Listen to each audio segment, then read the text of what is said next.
Good morning and welcome back. So today we are going to study. The topic of today is respiration in animals. We are going to see how a respiration occurs in the various animals so that they take in food, it get digested, and the process of respiration is digested food goes to each and every cell and it is broken down in the presence of oxygen to liberate the energy in the form of ATP. In the previous lecture, we have seen what is respiration, what are the steps of respirations, what is aerobic respiration, what is anaerobic respiration. So, in our today's lecture, we are going to comprehend our knowledge about the respiration in various animals. Okay, let's begin. We talk about first unicellular organism, very simple organisms. So, in unicellular organism like amoeba, paramecium and hydra. So, this is amoeba which moves with the help of pseudopodia. Okay, this is paramecium which moves with the help of the numerous cilia, and the hydra which moves with the help of the tentacles. So, the respiration in them occurs through the general body surface. And the process by which this respiration takes place in these amoeba, paramecium and hydra is called as the diffusion. So, a simple process, no energy is required and the molecules move from their higher concentration to a concentration which is lower. Okay. So, unicellular organism, general body surface and the process is diffusion. Now, as the complexity increases, unicellular become multicellular, they develop spatial organs for respiration. Like in case of the human, we have lungs for our respiration. In case of the fish, they have gills. So, let's see in how many organisms the different things have been developed and how the process of respiration takes place. Okay, begin with respiration in case of the earthworm. Okay.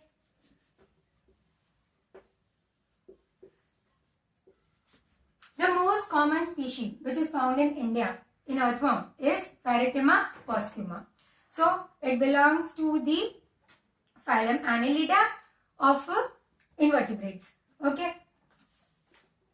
The body is thin, cylindrical and it lives in the soil. It lives in the upper part of the soil.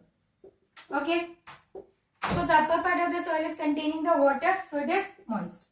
So, respiration occurs with the help of the moist skin, and when the respiration occurs with the help of the moist skin, it is called as cutaneous respiration. Arthropoda, Pheretima posthuma, respiration occurs with the help of the moist skin. One more important thing, that its body is divisible into the segments.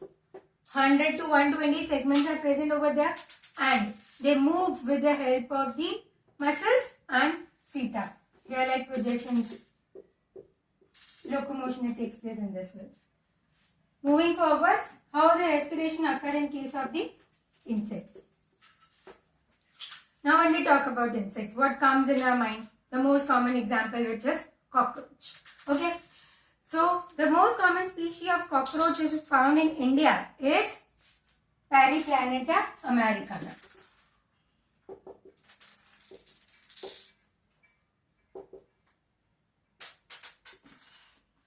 Okay.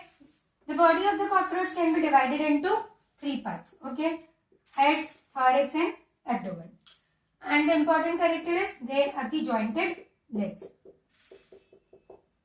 Now how the respiration occurs? It does not have the closed circulatory system as present in the earthworm. They are blood flowing into the particular vessels, like in case of the human.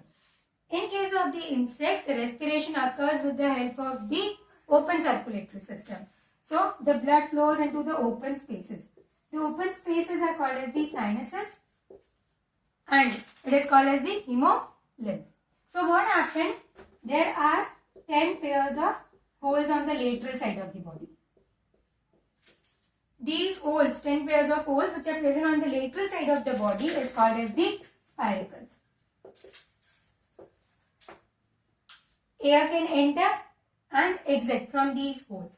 So it reaches into the trachea which is on the either side of the body. Okay, this is trachea and it further branches in the tracheoles. And these tracheoles which are in direct contact with the cell. Okay, so this is cockroach. Respiration occurs with the help of the air tubes, trachea. What happens is that entry of the air and exit of the air is through these holes, and these holes are called as the spiracles, and the branching network is of air tubes. And normally where diffusion of the gases will occur between the tracheoles and the cell, and in this the process of respiration occurs in case of the insects. Okay, moving forward. Now let us see how the respiration occurs in case of the fish. Okay, so aquatic animals.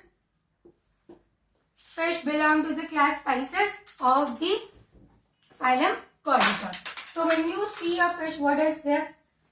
You draw this kind of a diagram. The body is spindle shape. And what the fish has got? It has got fins for its swim. Okay. So this is gills. Respiration occurs through gills. So what happens in gills? The gills are supplied with gill arches. And this gill arches have gill filaments, which are the folds of the skin, which increases the surface area. So water can pass through. And the blood in these capillaries, which are actually supplied, will flow into the opposite direction. So when the blood will flow into the opposite direction, when the blood is flowing in this direction and the water is flowing in this direction, opposite, it is called as counter current mechanism, and through which the diffusion of gases takes place. The oxygen which is dissolved in the water is taken in and carbon dioxide is given out. What they do? Arteries will supply it to the heart and heart will pump it throughout the body. Okay. Okay, very good. Let's continue over here. Keep quiet for a second, Karmanya.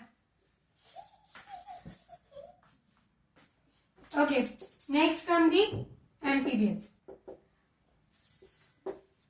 Okay, what happens? The common example of the amphibian is frog, and the most common species of amphibian in India is Rana tigrina.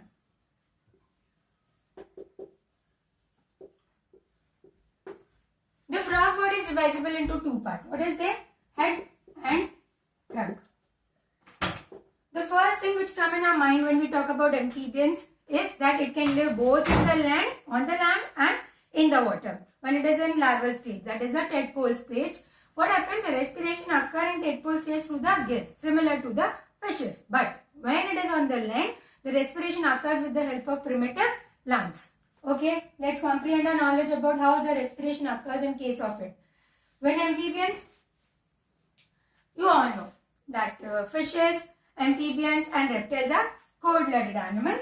They are not able to maintain their body temperature. And the animals which are not able to maintain their body temperature are called as poikilotherms. So they undergo an inactive stage when the temperature is too high, 40 to 50 degree around, and when the temperature is too low, when it is in the minus degree. So they undergo a sleep. The winter sleep is called as the hibernation, and the summer sleep is called as the estivation. What they do, simply they go inside the burrows and hide them, sleep over there. And how they respire? They respire with the help of their skin. And when the skin is involved, it is called as cutaneous respiration. This is that respiration which frogs use when they are inside the water. They respire with the help of the moist skin. Diffusion of gases occur with the oxygen that is dissolved in the water. So, cutaneous respiration when it is inside the water. And when they are on the land, what happens? They respire with the help of lungs. And when lungs are involved, it is called as the pulmonary respiration. What are lungs? Hollow structures. But the lungs as in us are very well developed, very efficient. But in frogs, they are not as efficient. So what happens? They also respire through the inner mouth lining. And when there is buccal cavity mouth lining. Okay. One more peculiar character about frog is that they can able to change their body skin color. So when the grass is green and they have to hide it from their enemies or they have to capture the prey, what will happen? They color change, their skin, they blend with the environment, and this ability of blending with the environment, green in the grass, stone hai to brown color ka. So this ability of an organism to blend with the environment is called as the camouflage. So this camouflage, to hide it, to blend it, is called as, is present in this frog. Okay, moving forward.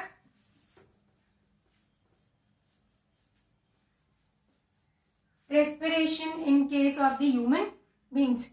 Okay, let's deal the respiration in human beings in detail in the next class, because enough. Unicellular we have done, diffusion, earthworm is through cutaneous respiration. Then we have seen the respiration in insect, which occurs with the help of the whole spiracles. Then we have seen in the fish, which was with the help of the gills because they were highly vascularized. Then we have comprehend about amphibians, frog, how they respire, cutaneous respiration, pulmonary respiration. Then we have seen how the camouflage occurs. So that's it, all for the summary. Thank you so much for listening to me.